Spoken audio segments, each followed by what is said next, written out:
श्रीमद् रामायणम् लीलस मरुधरि लाल लघु वज्रदेह दानव दलत जय जय जय कपीसु। लो आ गया मनुष्य का भक्त। लगता है ये नया उत्साह भी राम की रट का प्रकोप है।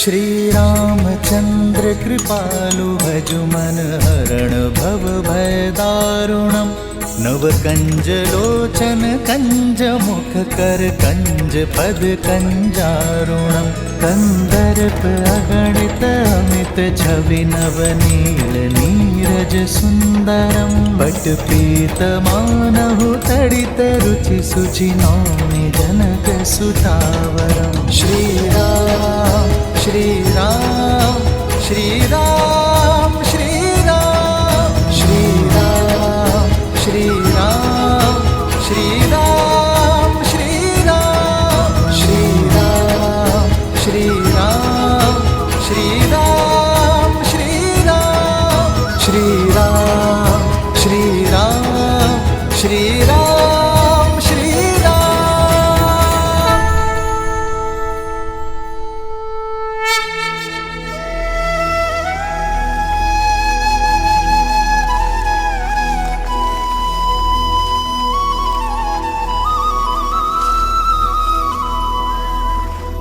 तुम्हारे प्रेम के वेग ने मुझे भी बहा दिया है भरत। तुम मुझे अयोध्या के राज सिंहासन पर बैठते देखना चाहते हो ना, तो वही सही।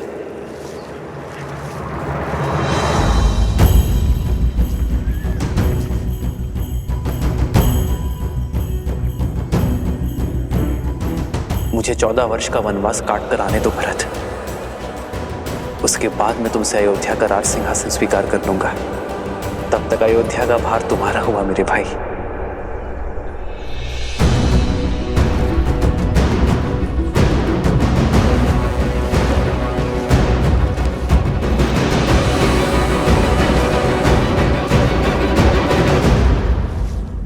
क्या हुआ भैया, आप रुक क्यों गए?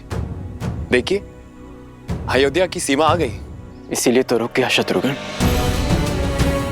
तुम इसी क्षण अयोध्या जाकर राज सिंहासन यहां लेकर आओ। कुमार भरत, ये क्या कर रहे हैं? सिंहासन यहाँ लाकर क्या करेंगे? कोई शंका? नहीं भैया, आदेश का पालन होगा। प्रस्थान कर। जी भैया।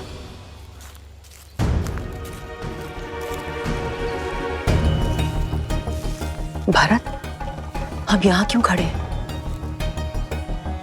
अयोध्या क्यों नहीं जा रहे? अपनी माता के पापों का प्रायश्चित करने का प्रयास कर रहा हूं मैं।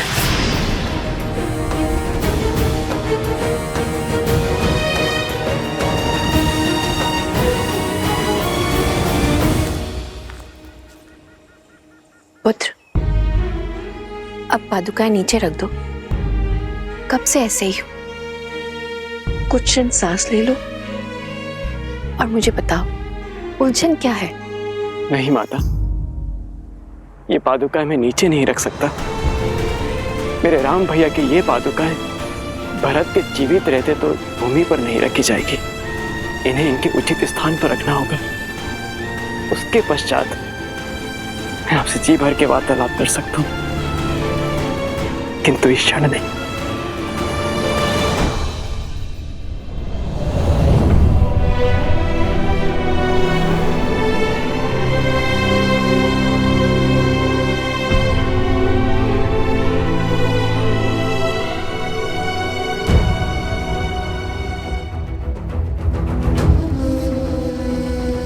भोर से रात्रि हो गई, पर कुमार भरत ज्यों के त्यों खड़े हैं। हाँ सही कह रहे हो। ना तो श्री राम जी की पादुका नीचे रख रहे हैं और ना ही अयोध्या में प्रवेश कर रहे हैं। ना जाने क्या करने वाले हैं कुमार भरत।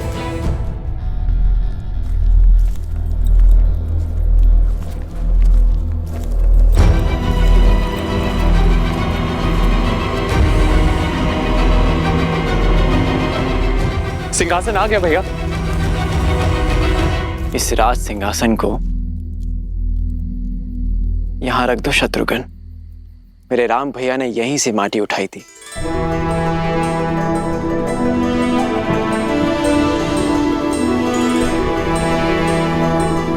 एक राजा का कर्तव्य अपने अंतिम श्वास तक अपनी प्रजा की सेवा करना होता है और अपनी अंतिम सांस छोड़ने से पहले अपनी प्रजा और सिंहासन के लिए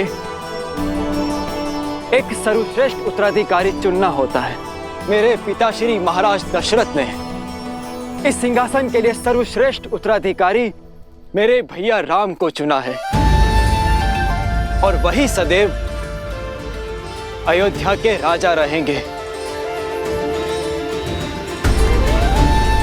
जब तक रघुनंदन श्री राम अयोध्या लौटकर नहीं आते तब तक उनकी ये पवित्र पादुकाएं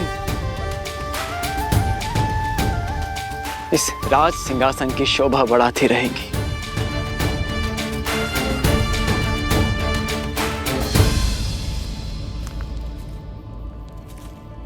पुत्र भरत, ये तुम राजमहल में भी तो कर सकते थे। नहीं माता, जब राजा वनवास पे हो तो सिंहासन राज आवास में क्यों? भैया की अनुपस्थिति में हमारी प्रजा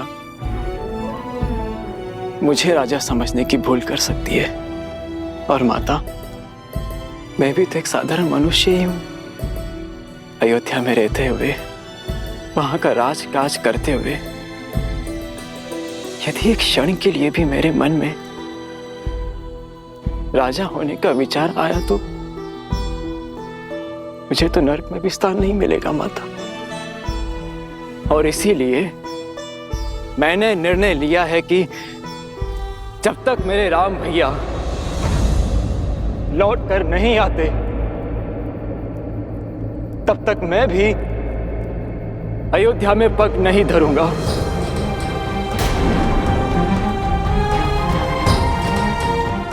यही नंदीग्राम में रह के उनकी आज्ञा का पालन करूंगा, अपने भैया का दिया हुआ दायित्व निभाऊंगा, आप सबकी सेवा करूंगा और आप सब भी अपना कर्तव्य मत भूलिएगा।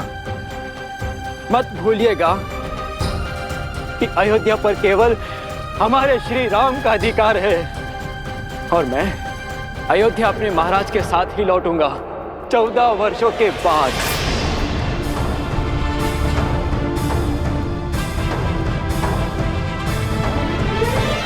जय श्री राम, जय श्री राम, जय श्री राम, जय श्री राम, जय श्री राम, जय श्री राम। राम मातु गुर पद सिरुनाई, प्रभु पद पीठ रजाय सुपाई।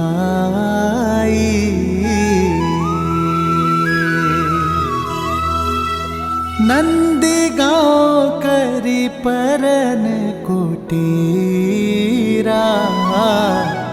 किन्ह निवासु धर्म मधुर धीरा।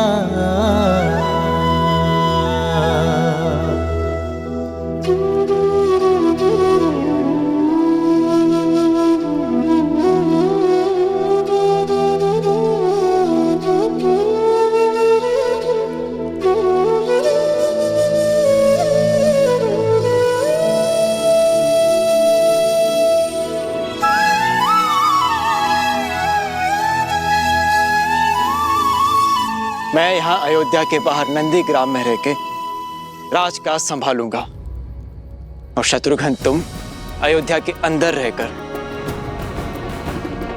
हमारी प्रजा की सुरक्षा का दायित्व निभाना, क्योंकि मेरा भाई मुझसे भी अधिक शूरवीर है। जो आज्ञा भैया। तुम्हें जन्म देकर मेरे पापों के प्रायश्चित हो गए भरत। ये कहकर अपने आप को लज्जित होने से नहीं बचा पाए, किंतु अपने कर्मों से तुमने मेरे कोख की लाज रख ली भरत। मुझे गर्व है भरत कि तुम मेरे पुत्र हो। मुझे गर्व है कि मैं तुम्हारी माता हूं भरत। गर्व तो आपको होना ही चाहिए महारानी, क्योंकि श्री राम आपको अपनी माता मानते हैं। क्षमा कर दिया उन्होंने आपको, परंतु कभी विचार कीजिएगा महारानी कि जो अपने स्वार्थ के लिए अपनों के साथ छल करता है, उसे नर्क भी यहीं भोगना पड़ता है। आपने अपने पुत्र के सिंहासन के लिए मेरे श्री राम को वन भेजा, परंतु अब आपके पास क्या है? ना वो पुत्र जिसे आपने जन्म दिया, और ना वो पुत्र जिसे आपने वनवास भेज दिया, और ना वो पति जिसके प्रेम के साथ आपने छल किया। मेरे राम भैया के पास माता सीता है, लक्ष्मण है। मेरे पास मेरे राम भैया का प्रेम और उनका आशीर्वाद है, किंतु आपके पास कुछ नहीं, खाली हाथ। वास्तविक वनवास तो आप भोगेंगी महारानी, 14 वर्षों तक महल की बंद दीवारों के बीच।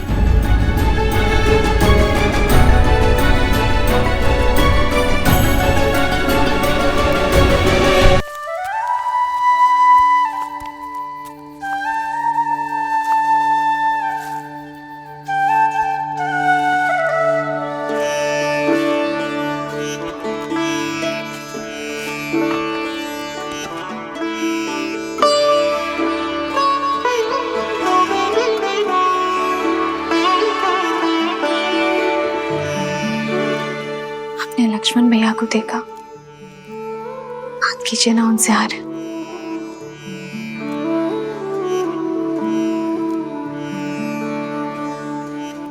पहले परिवार से वियोग का दुख था, अब उनसे मिलने से कदाचित परिवार की स्मृतियां सता रही हूं। एक विचित्र ग्लानि भाव देखा मैंने भैया की आंखों में। कभी कभी भावनाएं मन के अंकुश से मुक्त होकर बहने लगती हैं सीता।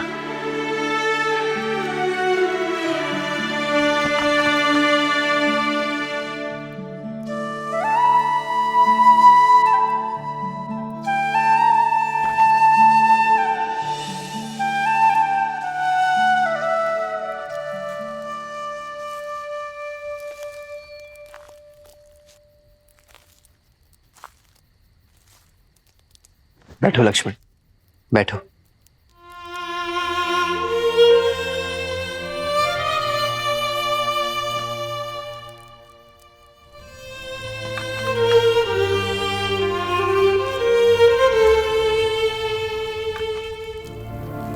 अग्नि में जितनी लकड़ियां डालते जाओगे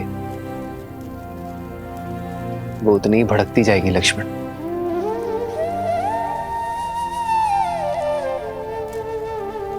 मन की अग्नि का भी यही नियम है। विचार के ईंधन डालते जाओगे तो वो धीमी कैसे पड़ेगी? मैंने पाप किया है भैया, स्वयं को बहुत छोटा अनुभव कर रहा हूं मैं। आपने बार बार समझाने का प्रयास किया मुझे, किंतु मेरी पत्नी मारी गई। लक्ष्मण, अपने प्रिय भरत भैया को नहीं, उस पवित्र आत्मा को नहीं पहचान पाए, उस पर संदेह किया मैंने भैया।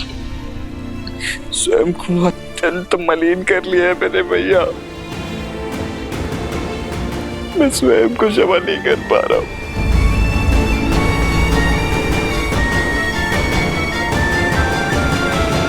मुझे समझ नहीं आ रहा भैया कि मैं कैसे इस ग्लानि से निकलूं। स्वयं पर इतनी कठोरता क्यों लक्ष्मण?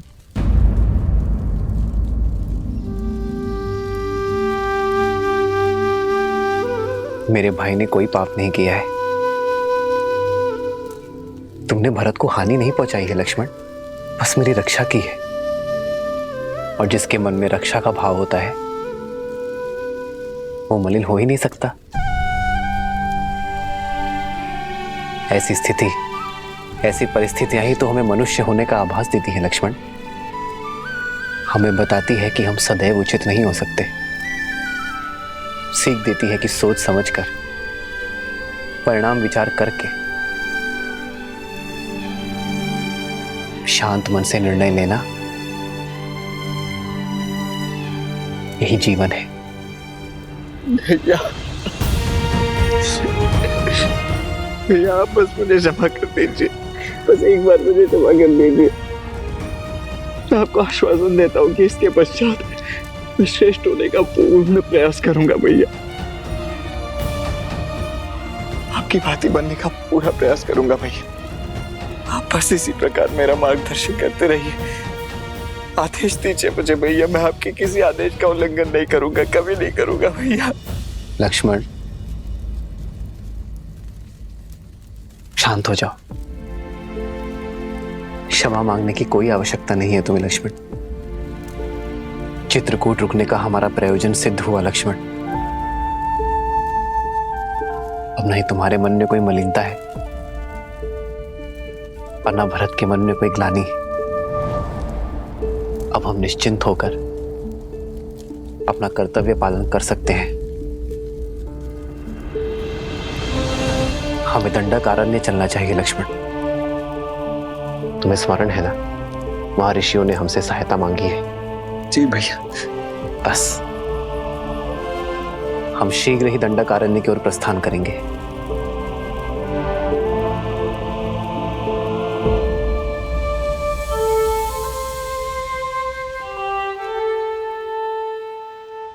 जीवन के पथ पर बिछे कांटों पर भी इतनी सरलता से कैसे चलते हैं श्री राम? देवी, जो संकट के समय में भी संयम रखें वही तो है राम। जिनके निर्णय स्वार्थ से मुक्त हो वही तो है राम। जो अपने आज से संसार के आने वाले कल को सुंदर बनाए वही तो है राम।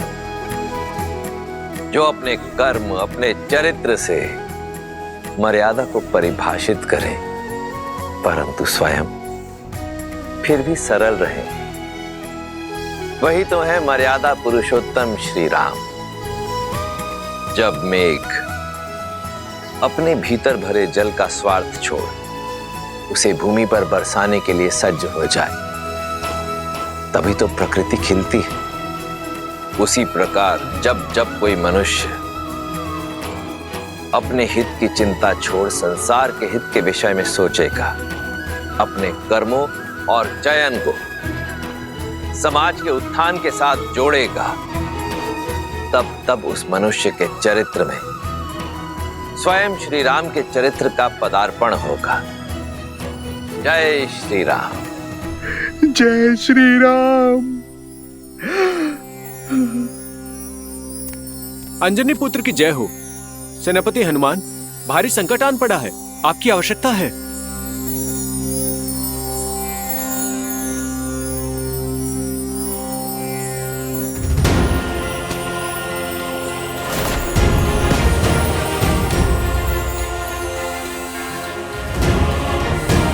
जय महावीर हनुमान।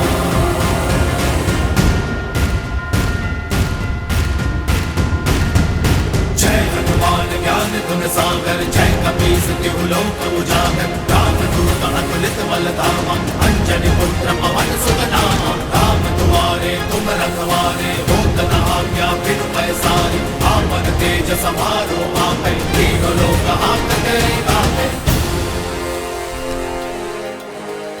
प्रणाम। एक हिंसक बाघ ने वन में आतंक मचा कर रखा है। छोटे बच्चे खेलने भी नहीं जाते, बहुत भयभीत हैं वो। अब आप ही रक्षा कर सकते हैं सेनापति जी।